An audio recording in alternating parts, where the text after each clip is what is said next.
Earl Stone is a Korean War veteran who now runs a horticulture business in Peoria. Back in 2005, he is at the top of his game. His flowers and decorative plants are in high demand, shipped out to cities all across America. At a big exhibition, Earl becomes one of the most recognized growers around, and thanks to his years of hard work, he even receives a Medal of Recognition.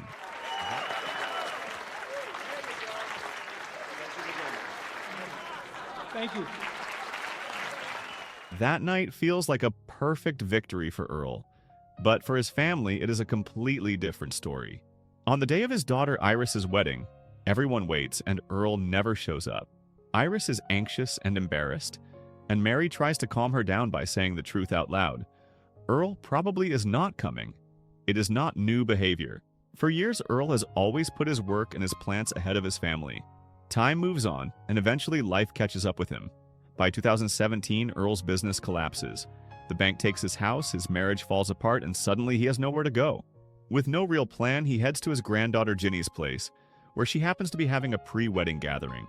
Ginny is genuinely happy to see him, because it is rare for Earl to show up for any family event at all. But the mood shifts the moment Iris and Mary arrive. Iris is fed up after years of disappointment, and Mary is not any softer about it. Then Mary notices Earl's car packed with personal belongings, and she immediately connects the dots. Earl is not there for Ginny's celebration. He is there because he needs a place to stay. The gathering ends up feeling awkward and incomplete. No, it's not fine. It's never been fine. How dare you come in here and make all this fuss right here? Because you know why? You were never a real father or a husband. And before long, Iris, Mary, and Earl all pull away from the event. As Earl is about to leave, a party guest named Rico approaches him. The conversation is short, but the offer is tempting. Rico suggests Earl become a courier, someone who simply drives packages from one place to another. Rico is impressed by Earl's driving history, all those years delivering plants across the country without getting pulled over or ticketed. To Rico, that makes Earl the perfect fit. And just like that, Earl agrees to take the job. This is the mule. And to Earl, it sounds easy enough. Driving and delivering, that is something he knows. So the next day he goes to the address Rico gave him. At first it looks normal, just a regular tire shop. But once he steps inside, he realizes something is off. There are several men waiting, and one of them is armed. They start asking about the car and how it can be set up, and Earl, still acting casual, suggests the package can simply go in the trunk. Then the rules come fast. When Earl reaches the destination, he has to leave the car for a full hour. He must place the keys in the dashboard compartment, and his payment will be left there too. Earl is suspicious, especially when a man named Emilio warns him not to try anything, including checking what is inside the package. Earl does not want trouble, so he keeps his head down, gets in the car, and focuses on finishing the job. Meanwhile, in Chicago, a new player enters the story. Agent Collins has just been transferred from New York to the Chicago Narcotics Office. On his first day, he is welcomed by his supervisor and introduced to his partner, Trevino. Collins is known for moving fast, so he wastes no time. Almost immediately, he hits the streets, scanning crowds and looking for his first real lead. Back in New York, Collins has already taken down several major drug cases, so spotting a likely target does not take long. The first man on his radar is Luis Roca. Collins pays him a visit that very afternoon. Luis is clearly caught off guard and quickly claims he has nothing to do with drugs. Collins makes it simple. From now on, Luis will cooperate with the narcotics division. If he refuses, an arrest warrant will be issued, and escape will not be an option. After nearly 16 hours on the road, Earl finally reaches his destination, a modest hotel. He follows the instructions exactly. The car keys go into the dashboard compartment and he walks away, returning an hour later. Just like he was told, the payment is waiting inside. Earl is stunned by how much money there is. At that moment, an unfamiliar man approaches, praises his work, and hands him a business card, just in case Earl ever wants more jobs. Trying to make up for disappointing his granddaughter earlier, Earl shows up to Ginny's wedding.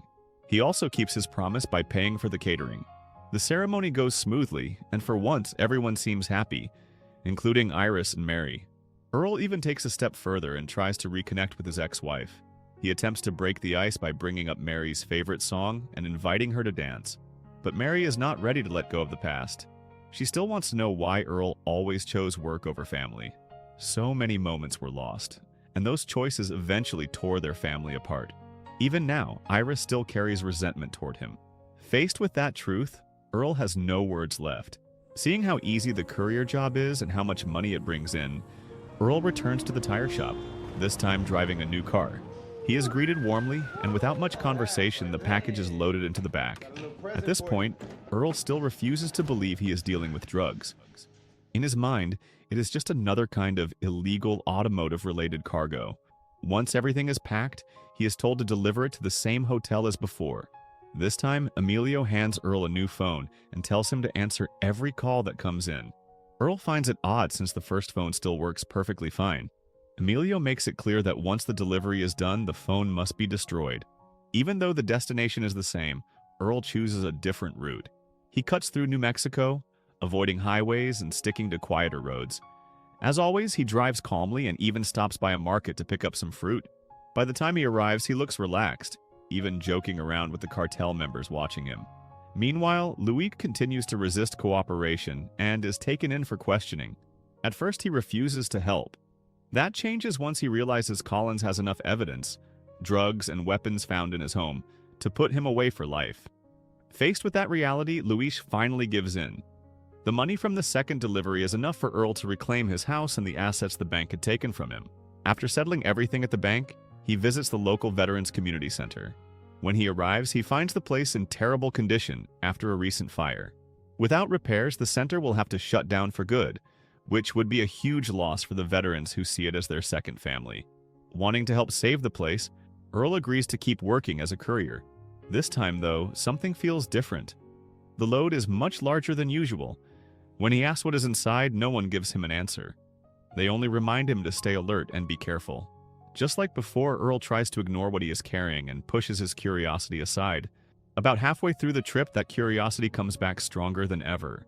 Earl finally pulls over and checks the bag himself. That is when the truth hits him. Inside are kilos upon kilos of cocaine. Panic sets in, and just as he is about to leave, the police suddenly show up. Somehow, Earl manages to keep his composure and think fast. When the tracking dog starts barking and is released, Earl quickly rubs toothpaste onto his hands and reaches out to greet the dog. The trick works. The dog's sense of smell is thrown off, and the officer lets Earl continue on his way. At the same time, Luis is taken around Chicago by Collins and Trevino, explaining how his boss moves the drugs. He reveals that shipments arrive from multiple cities and are dropped off at specific locations, usually hotels. Couriers leave their cars parked, and once the drugs are picked up, the payment is left behind. Earl successfully completes his third delivery, and this time the payout shocks him. The money is far more than anything he has received before. He uses it to help renovate and reopen the Veterans Community Center. Thanks to Earl, music events and gatherings can continue, and the veterans once again have a place to meet, talk, and feel at home together. This is where Earl sinks even deeper. On the fourth and fifth deliveries, he carries larger loads without hesitation. He enjoys the drives, stays calm, and barely reacts to the growing sums of money. After each job, he tosses the phone he used into a trash can before driving home, as if it is all just routine. Meanwhile, in Mexico, a man named Laton, the cartel boss supplying the drugs in Emilio's superior, takes notice of Earl's performance. Impressed, Laton plans a major shipment and assigns one of his men, Julio, to keep a close eye on Earl. This delivery will involve 110 kilograms of cocaine, worth a massive amount.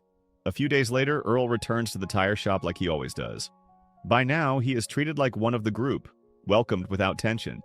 That changes when Julio arrives and orders Emilio to load everything into Earl's car immediately. Julio acts like he is in charge, showing no patience at all.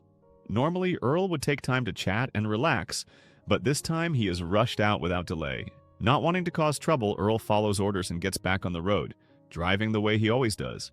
Midway through the trip, Earl pulls over to help a stranded driver with a flat tire. Julio and his partner are irritated because the delay puts the delivery behind schedule.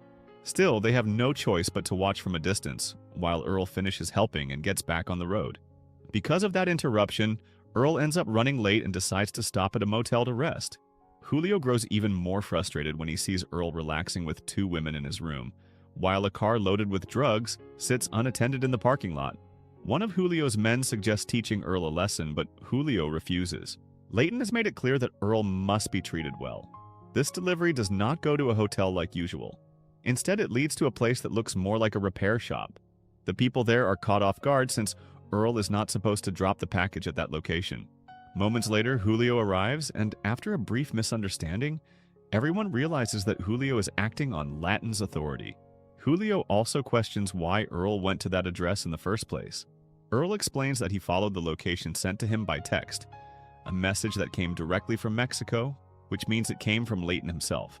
Later that night, Julio calls Leighton and asks for permission to kill Earl. He argues that Earl ignores instructions, stops whenever he wants, and treats the cargo carelessly. Lawton shuts the idea down. In fact, he defends Earl, believing that his unpredictable driving style makes him harder for the police to track. Before ending the call, Lawton reminds Julio once again to handle Earl with care. A few weeks later, Collins meets with Luis to get an update. Luis brings a ledger filled with shipment records and quantities. He explains that one delivery stands out above the rest, a massive shipment involving hundreds of kilograms, all carried by someone known simply as the Old Man. The deliveries continue, closely monitored by Julio and his partner. As always, Earl drives calmly and takes different routes each time. Whenever he spots a good restaurant, he stops, forcing Julio to tag along. At one point, Earl even encourages Julio to enjoy life a little more instead of being so consumed by work. After one of these meals, a police officer approaches Julio and starts questioning why they are there. The officer is suspicious of Julio and his companion, who seem out of place among the other diners. Fortunately, Earl steps in and explains that they are workers helping him move. Officer, I can vouch for these fellas, I'll tell you that. Terrific job, right here. Really important. Really important. After giving them some food to go, the officer leaves without pushing further. That day's delivery turns out to be the biggest one yet for Leighton's cartel. Earl successfully transports 282 kilograms of cocaine in a single run without any trouble. As a reward, Leighton invites Earl to visit his home. The next day, Earl is flown to Mexico and warmly welcomed by Leighton. He is shown around and treated like an honored guest. A large party is thrown in his name, filled with music, drinks, and plenty of attention. Earl enjoys every moment of it. Everything goes smoothly, and Lawton even makes sure Earl has a beautiful companion for the night. At the same time, Collins and the local police carry out a raid on a location believed to be a major drug drop point. The site includes a house and a garage, but the results are disappointing. They only find a few undocumented residents and small amounts of cocaine, nowhere near the shipment they were expecting. Well, we got what they wanted, I suppose. A few weeks later, Earl attends Ginny's college graduation. This time, only Mary is willing to talk to him, while Iris keeps her distance. The moment is quiet and brief. Mary looks unwell, but she avoids explaining what is wrong. Not long after that, everything changes inside the cartel. While Leighton is practicing at a shooting range, one of his own men kills him from behind. The order comes from Gustavo, one of Leighton's closest associates. Gustavo believes Leighton has become too soft, allowing law enforcement to start closing in. Under his leadership, he wants strict discipline, with every courier and worker following orders exactly and staying on schedule. With the shift in power, Earl is taken to a remote location and given a clear warning. From now on, there can be no delays, no detours, and no relaxed attitude. If he ignores instructions or takes things lightly, his fate will be the same as Leighton's. Weeks later, Earl returns to making deliveries and arrives at the tire shop right on time. Normally, he would take a moment to relax and chat with Emilio, but not this time. He asked for the package to be loaded immediately, wasting no time. Elsewhere, Luis informs Collins that the courier known as the Old Man is expected to arrive that night at a motel called Hayes. Collins and his team move quickly and head straight there. From a distance, they begin checking guests one by one.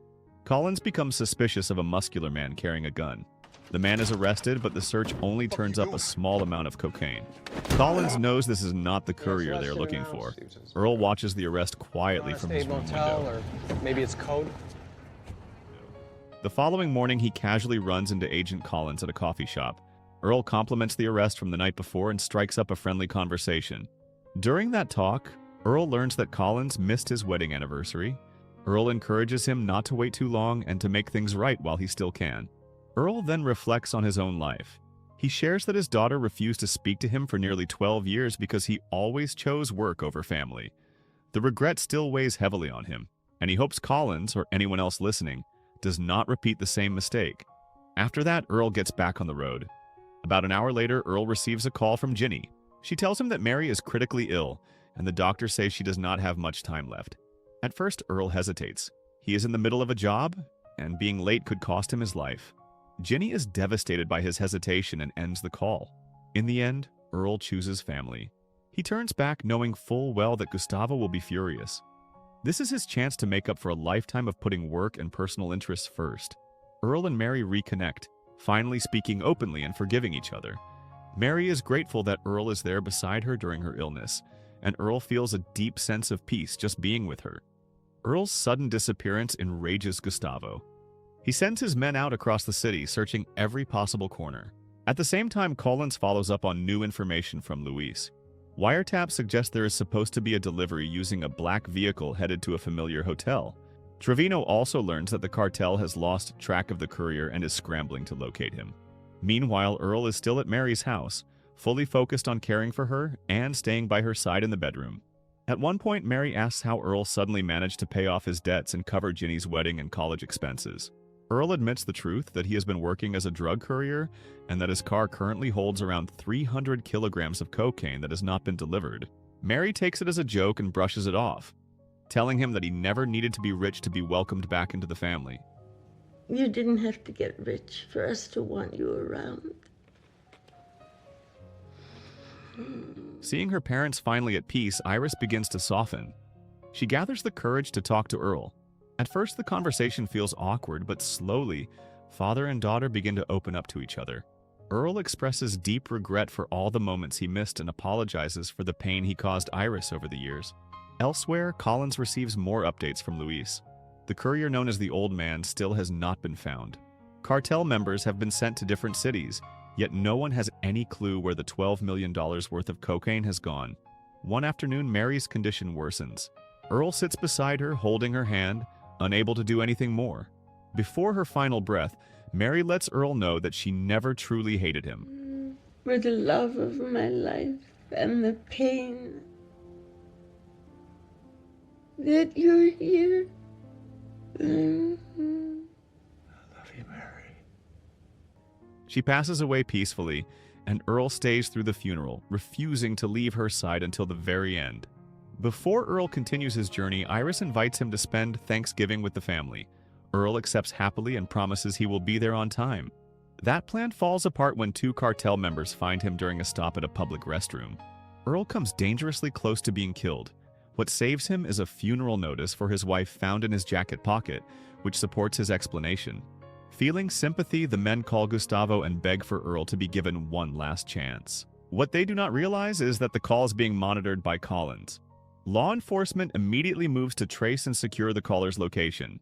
It does not take long. Once the position is confirmed, helicopters are sent out to scan the area for a black truck. On the highway, they finally spot Earl behind the wheel. With the help of several officers, Collins successfully intercepts and arrests Earl without any resistance. Let's go. After the arrest, Earl and Collins share a brief moment together.